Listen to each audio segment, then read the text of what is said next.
Hello, European history students. Today I'm going to be talking about the creation of a place called the Dual Monarchy of Austria-Hungary.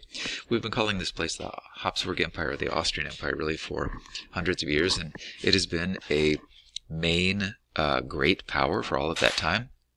However, it starts to weaken, I think, in the 19th century as nationalism becomes a greater influence in European history. And Austria-Hungary, of course, is sort of the opposite of nationalism. It is a multi-ethnic empire. You saw in 1848 how all of those nationalities of the Habsburg Empire created some problems for them, in the sense that once the Magyars or the Hungarians rebelled, then others were encouraged to rebel as well, like the Italians, and then also the Czechs and the Germans of Bohemia. Well, bit by bit, one by one, those other places were conquered, and Hungary was the last of these rebelling places to be conquered as well. After the revolutions of 1848-49, centralization, Germanization out of the so-called Bach system, and Bach's hussars, or these bureaucratic officials, really kind of authoritarian bureaucratic officials, were trying to run the entire Habsburg Empire, or Austrian Empire, just by efficient Germans, rather than allowing people of other nationalities to have a stake in power or help rule the country. This doesn't really work out well for the Habsburg Empire, or the Austrian Empire, because in 1859, you might remember that Camillo di Cavour tricked the Austrians into declaring war on Piedmont, Sardinia. France came in on Piedmont's side, and the Austrians lose that war. And then also they lost Lombardy in 1859, and that started the process of Italian unification. 1866, they are tricked once again, this time by Bismarck, and they declare war on Prussia, and Prussia also defeats them. Prussia then gave Venetia to the Italians, didn't take anything from the Austrians themselves because they wanted to keep the Austrians friendly. But because of the loss of that 7 Weeks' War, they were forced from German affairs once and for all. They had been involved, if you remember, with the Holy Roman Empire and German affairs really darn near forever. Well, after being defeated twice in war, and after really not having a very successful time trying to control everybody by themselves, they realized that change had to come. They had to do some sort of reform. And the reform that they created in 1867 is called in German it's called das Ausgleich, or the Compromise of 1867. This creates a dual monarchy of Austria-Hungary. The Germans in Austria extended a hand to the Magyars in Hungary for each to rule over half of the Habsburg Empire. Really, both the Germans in Austria and the Magyars in Hungary feel like they are superior to the people who are non-German or non-Magyar, those who live around them. And so, as one of the Austrian officials said, that this was kind of an agreement for them to rule over their respective barbarians. Magyars got the March laws again, the ones that they had forced in March of 1848, which meant that they had a separate finance. Well, excuse me, they had really pretty much separate government, separate parliament, and so on, with the exception of, let's say, the three most important bits of government that had to be unified with Vienna, or had to be unified with the Austrians. That would be finance.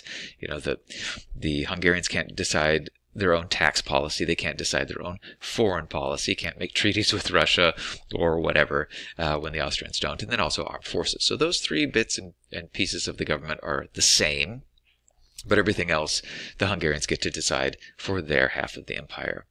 Now the Czechs saw this happening, or heard that this compromise was being worked out, and just like in 1848, they wanted the same situation. They wanted to have equality in the empire, just like the Magyars were getting, but they couldn't. They were not allowed to have that. They're smaller in number and not quite as powerful as the Magyars, and so this is just a dual monarchy that is created. And that doesn't mean that the Czechs or some of these other people like Slovaks or Slovenes or Poles or what have you, doesn't mean that they want out of the Habsburg Empire at this point in time, or the Austro-Hungarian Empire. Austro-Slavism, being Slavic and being part of the empire, is still popular, but they hope for a change, more liberal policy, so that they can have a little bit more power too. So this is what it looks like. Greater Hungary is that green colored part, and then the red part there is Greater Austria. We also have this map of the nationalities. If you look at it, you can see quite a large number of German or islands of Germans in Hungary and Transylvania and so on. Really throughout the Austro-Hungarian Empire, you have a lot of Germans who are living in big towns and, of course, who are in charge of most everything.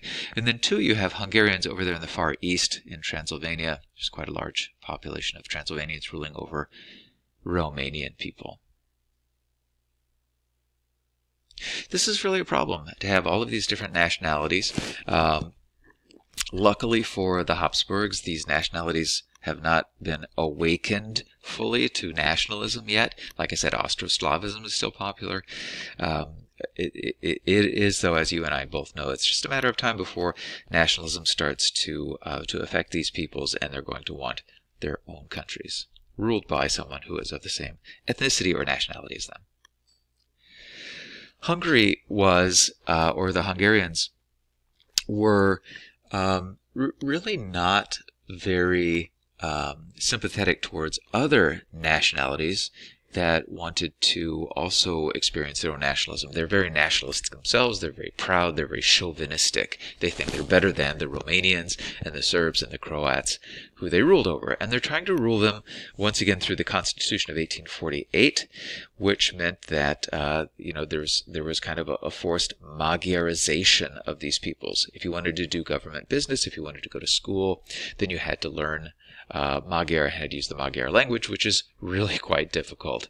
It's like really no other European language other than Finnish. The Hungarian parliament was not very liberal. It was really just for the very wealthy Magyars, so between 6 and 25% of the population was able to actually vote. This is increasing over time, of course, just like everywhere else, but even 25% of the people of that part of the kingdom being able to vote for the lower house of parliament just isn't that great. Those Magyar language laws for schools and government administration were really quite annoying to Polish people or Slovenian people or Slovaks or Croats or whoever who wanted to, if they had to go and pay their taxes or whatever, had to go in a court of law. It all has to be a Magyar, and they don't speak Magyar. It puts them at a serious disadvantage in their own country. So as the Magyars tried to Magyarize others, make them learn Magyar, this is what the Magyars feel like this should happen, since it's, according to them, their kingdom. It really alienates the other minorities and increases their nationalism. Once again, I think nationalism is created by love of self and hatred of others, and so you can imagine how that continues the increased nationalization of some of these Slavic peoples or others. So the German Austrians were ruling over Slovenes and Slovaks and Ruthenians and Czechs and Poles. Those are all different kinds of Slavic peoples. They all speak Slavic languages. The Czechs over time, as really the third most populous and the third most powerful, the third most wealthy ethnic group in Austria-Hungary, started to be given more power over time in the diet that in the Austrian diet, in the Austrian parliament.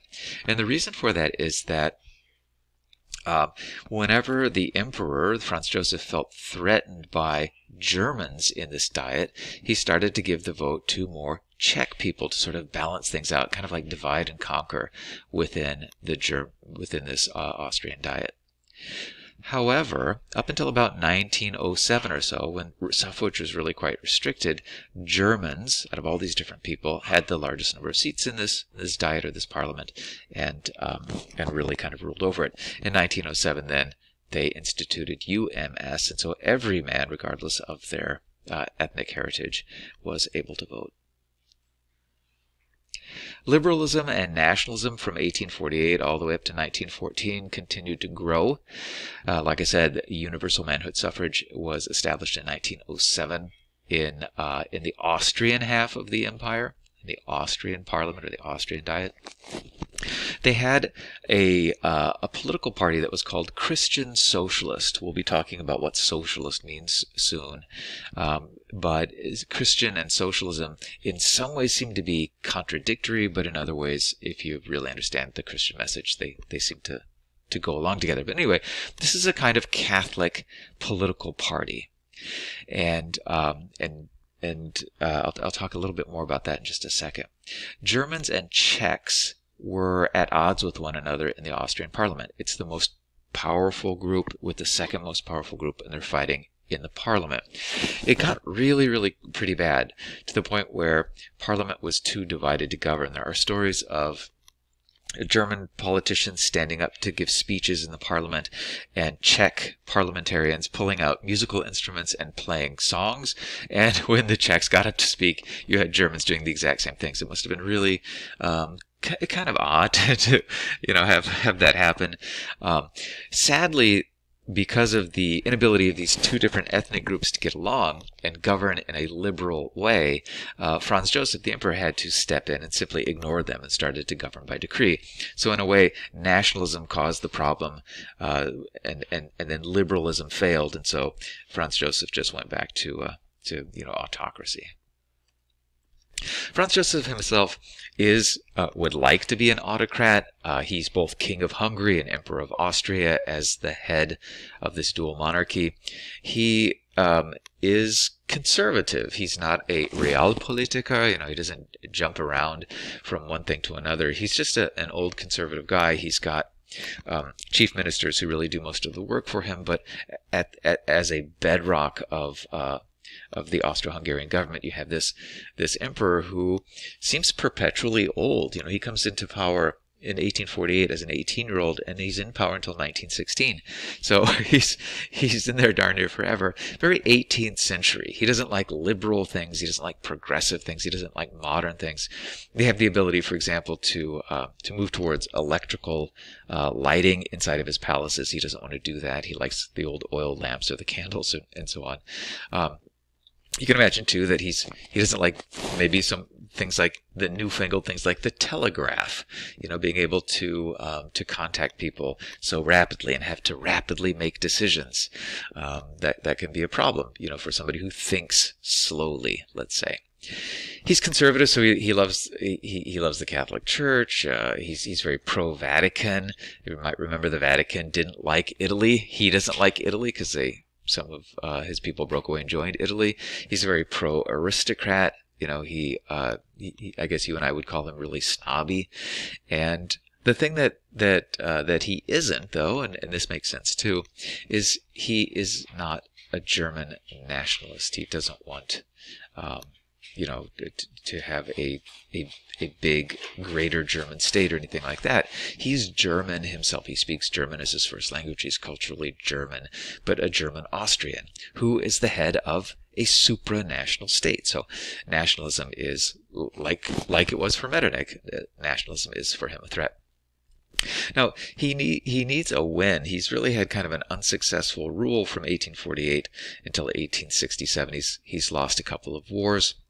He won, or he was able to snuff out the Hungarian revolt with the help of the Russians, but he lost that war against Piedmont, Sardinia, and France. He lost a war against Germany, and he needs a win.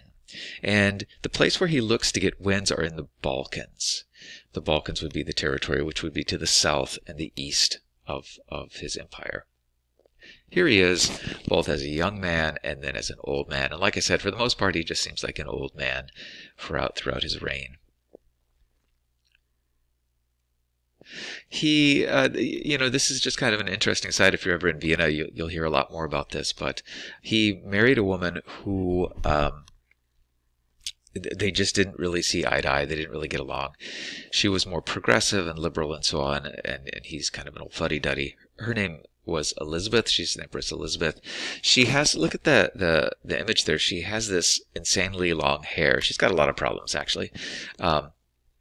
She has hair that goes down to her ankles, and so she has these Magyar women who spend hours a day brushing her hair, and she learns Magyar from them. She learns this very difficult language from him, and starts to sympathize with the Magyars and tries to tell Franz Joseph to be nicer to the Magyars, and maybe she has an effect of creating this, or helping create this compromise with the Magyars. She seems to be rather indifferent towards Joseph himself. This is not a love affair or anything like that. She seems to be miserable all of the time in this stuffy old court that Franz Joseph rules over. So has a very sad life, and then to crown the sad life, she liked to travel a lot, and she was traveling one day and about to board a ship, I think in northern Italy or Switzerland, I can't remember, but as she's boarding the ship, an Italian anarchist runs up and stabs her with a very thin kind of knife, and she doesn't think she's that injured at first, because she's wearing a very tight corset, and once they loosen the corset, she just kind of bled out. So she's assassinated, sadly, around 1900 by an Italian anarchist. Their son, the Crown Prince Rudolf, does not have a very happy life either. He's married to someone, but has apparently some sort of teen lover or teen mistress, and during one of their trysts, he kills her, and then kills himself. And so all that had to be hushed up and everything. And a new heir was needed. We'll hear about that new heir to the throne a little bit later when we talk about World War I. Sadly, the one thing that sort of unites most of the people of the Austro-Hungarian Empire is anti-Semitism. All these nationalities don't like each other, but they all can agree on hating Jewish people. 1867 is part of that compromise. Jews were given full civil rights, just like every other Austro-Hungarian citizen, and they started to migrate away from places where they were forced to live before, usually little villages in the eastern part of the empire, and some of them started to move to Vienna, so that by about 1900, about 10% of the population of Vienna is Jewish. And they start to do really quite well in academic pursuits, artistic pursuits, professions, and so on. And, anti-Semites would say that they're overrepresented. 39% of medical students and 23% of law students in 1900 had Jewish backgrounds. And so, people who are Christian, who hate Jews for various reasons, think that they're taking all of the good university positions and taking all the jobs and so on and so forth. The increasing nationalism among individual kinds of people, Romanians and Poles and Slovaks and so on, as Poles love themselves and hate the Habsburgs or whatever, they also start to hate people who they feel are not Polish, and they look at the Jews as a group of people who live amongst them, but who are not really Polish, or not really Hungarian, or not really Czech, or not really German. We'll talk in this unit quite a bit about the pseudoscience that is increasing racism and anti-Semitism as well. Modern politics also, this Christian Socialist Party increases anti-Semitism. I mean, it has the word Christian in it, and so that means, not anyone who's Jewish. It means Christian people. It really means Catholic people. The main proponent of, or the main politician at this point in time of Christian socialism is a guy by the name of Dr. Karl Lueger.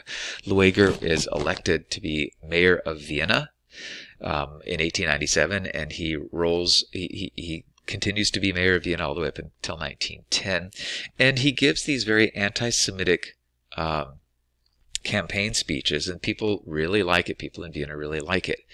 The petite bourgeoisie, in particular, the lower middle class in Vienna, really support him in a big way, and they don't like Jews either. They eat up this sort of anti-Semitic rhetoric about how Jewish people are interfering with the economy, or profiting from the economy at the expense of others, and overrepresented, and all kinds of things. Once again, we'll talk about that later. He does do some good things, though, for Vienna. He improves Vienna, kind of like the way that or Louis Napoleon Bonaparte or Napoleon III fixed Paris or created a new Paris. Kind of the same things going on in Vienna a little bit later.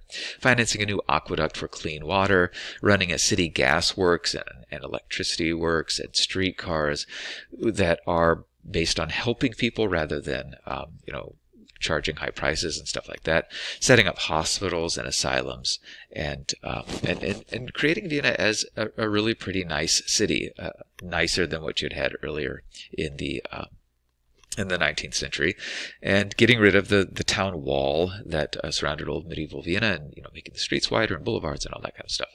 Well, this last question here on the slide, guess who lived in Vienna during this time, taking in all of the anti-Semitic rhetoric, and then also, there's a little bit of socialism, like I said, trying to help out the people.